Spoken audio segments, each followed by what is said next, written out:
Magandang hapon mga ka-on calls. May unit tayong ni-rescue ngayon. Ang unit is Toyota Vios. Ang problema nito mga ka-on calls is stuck yung cambio sa neutral. Yan.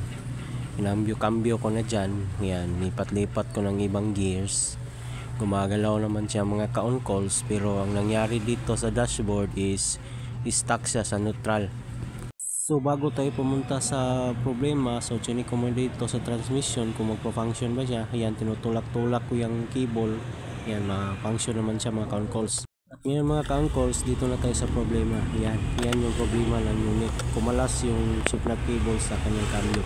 So ayun na nga mga count calls, gumawa tayo ng solusyon gamit itong mga aparato nating dinala. Ayan, nating ginawa mga count calls. Gumawa tayo ng lock para sa chip nut cable kasi nawasak yung lock ng ship nut cable mga count calls. Okay mga count calls, tapos na natin gawa ng lock. Ayan, nakabit na rin natin. Ayun, nag-function ng cambio mga count calls at naka-display na rin sa dashboard yung mga gears. So, okay na tong unit mga count calls. Pwede na itong gamitin. Ayan, okay mga count calls, dito naman tayo sa cambio. Ayan mga count calls, yun na mga count calls. Nililipat na yung cambio mga count calls.